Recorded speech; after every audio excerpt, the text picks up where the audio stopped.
अस्सलाम वालेकुम, मैं हूं हसन और आप देख रहे हैं वॉइस ऑफ क्रिकेट। इस वक्त पाकिस्तानी क्रिकेट में दो बातें बहुत ज़्यादा चल रही हैं कि क्या बाबर आजम वापस T20 में जगह बना पाएंगे या नहीं, और दूसरी बात है पाकिस्तानी टीम का इस वक्त कप्तान कौन होगा T20 में ख़ास तौर पे।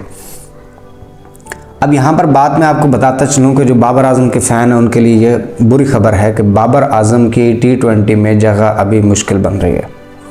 ये मैं अपनी बात नहीं बता रहा, ये PCB के ज़राए के मुताबिक मैं आपको बता रहा हूँ कि इस बात पर अभी गौर किया जा रहा है कि बाबर आजम को फ़िलहाल T20 में कुछ देर जो है वो दूर रखा जाए, जबकि मोहम्मद रिजवान जो है उनकी शमूलियत जो है वो नज़र आ रही है कि वो as a wicket keeper batsman उनको शामिल किया जा सकता है। अब बड़ी हैरत की बात है कि बाबर आजम जैसा प्लेयर जिसका तकरीबन 4200 रन्स है T20 में, वो पाकिस्तानी क्रिकेट टीम में जगह नहीं बना पा रहा।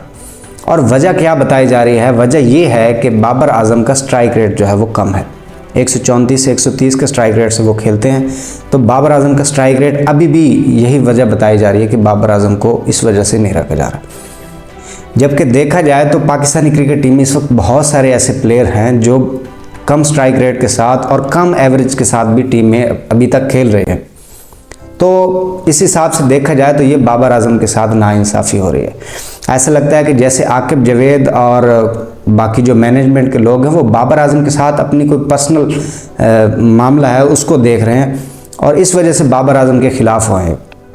इस वक्त पाकिस्तान में उस जैसा कोई बल्लेबाज नहीं है जिसके इतने ज़्यादा रन्स हों, और ख़ास तौर पे T20 में जिसने 3 सेंचुरीज़ लगाई हुई हों मौजूदा टीम में, और तकरीबन 36 के करीब उसकी 50s हैं। तो ये बहुत ही ज़्यादा नाइंसाफ़ी है बाबर आजम जैसे प्लेयर के साथ। और दूसरी बात यहाँ पे जो मैं आपको बताना चाह रहा हूँ वो कप्तानी को लेके बात की जा रही है कि इस वक्त पाकिस्तानी क्रिकेट टीम में कप्तान किसको होना चाहिए। अब मैं आपको यहाँ पर एक बात बताता चलूँ कि जब मोहसिन नकवी साहब PCB के चेयरमैन बने थे तो उन्होंने आते ही सबसे पहला काम जो किया था वो शाहीन अफरीदी को T20 की कप्तानी से हटाया था। और वजह ये बताई गई थी कि शाहीन अफरीदी क्योंकि बॉलर है तो शायद वो ज़्यादातर मैच एज ए बॉलर ना खेल सकें, तो इस वजह से शाहीन अफरीदी को T20 की कप्तानी से हटा दिया गया था। क्योंकि वो बॉलर हैं, वो ज़्यादा मैच नहीं खेल पाएंगे, तो उनको एक ऐसा कप्तान चाहिए था जो बैट्समैन हो और ज़्यादा अरसे तक टीम को जो है वो लंबे अरसे तक लेके चला जा सके। सलमान अली आका जो हैं वो पाकिस्तानी टीम के कप्तान ही रहेंगे या उनकी जगह किसी और को लाया जाएगा। तो सवाल ये भी उठता है कि मोहम्मद रिजवान तो अब तक आपकी टीम में हिस्सा ही नहीं थे, ना एशिया कप में खेले और ना उससे पहले जो ट्राई नेशन सीरीज़ थे उसमें भी हिस्सा नहीं थे। तो फिर अचानक से आप रिजवान को कैसे टीम में लेके आ सकते हैं और फिर उसको कप्तान भी बना सकते हैं? तो ये भी समझ से बाहर बात है।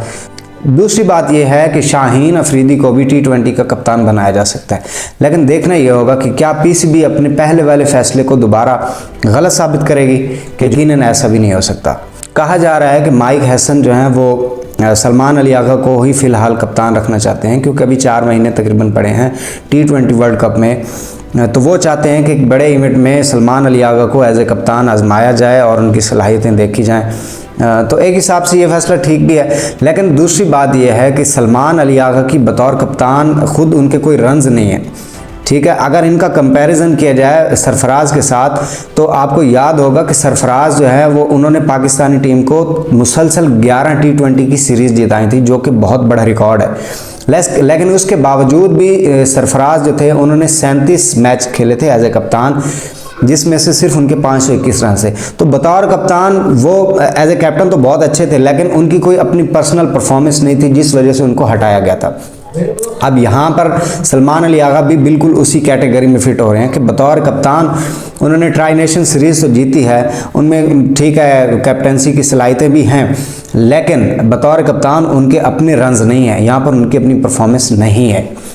तो अब देखना यह है कि सलमान अली आगा की ही शायद जो है वो पाकिस्तानी क्रिकेट टीम में T20 के कप्तान रहेंगे और T20 वर्ल्ड कप में भी वो ही नज़र आएंगे। लेकिन इस वक्त जो सबसे बड़ा मसला है वो चल रहा है, वो बाबर आजम के ख़िलाफ़ जो प्रोपेगेंडा किया जा रहा है वो ये है, क्या बाबर आजम जो है वो बिल्कुल इस काबिल नहीं है कि वो पाकिस्तानी क्रिकेट टीम में दोबारा जगह बना सकें।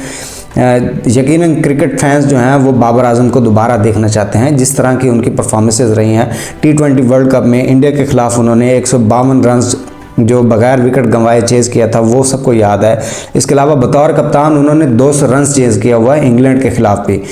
तो एक ऐसा बैट्समैन जिसने 3 सेंचुरीज़ लगाई हो T20 में और तकरीबन 36 के करीब उसकी 50s हों, तो आप ऐसे प्लेयर को सिर्फ इस वजह से T20 में बाहर नहीं निकाल सकते कि उसका स्ट्राइक रेट कम है। अगर स्ट्राइक रेट उनका कम है तो पाकिस्तानी क्रिकेट टीम में किसी भी प्लेयर का सिवाय हसन नवाज़ के स्ट्राइक रेट जो है वो ज़्यादा नहीं है। और हसन नवाज़ ने भी बस गिने चुने मैच ही खेले हैं, तो इस हिसाब से उनका स्ट्राइक रेट भी जो है उसको भी जस्टिफाई नहीं किया जा सकता। तो ये 2-3 ऐसी बातें थी जो इस वक्त पाकिस्तानी क्रिकेट में चल रही हैं। एक तो बाबर आजम को लेके कि क्या वो टीम में हिस्सा होंगे, वर्ल्ड कप का हिस्सा बनेंगे या नहीं बनेंगे, और जो अभी साउथ अफ्रीका के ख़िलाफ़ जो T20 मैचेस होने, क्या उसमें वो हिस्सा लेंगे। और दूसरी जो है वो इस वक्त सलमान अली आगा की कप्तानी है कि क्या वो अपने कप्तानी को लेके आगे चलेंगे या नहीं। अब देखना यह है कि आगे क्या होता है और क्रिकेट फैंस को क्या देखने को मिलेगा। आई होप कि अच्छा ही हो पाकिस्तानी क्रिकेट टीम के लिए। तो अब तक के लिए फ़िलहाल इतना ही है। इंशाल्लाह अगली वीडियो में मिलेंगे। अल्लाह हाफ़िज़।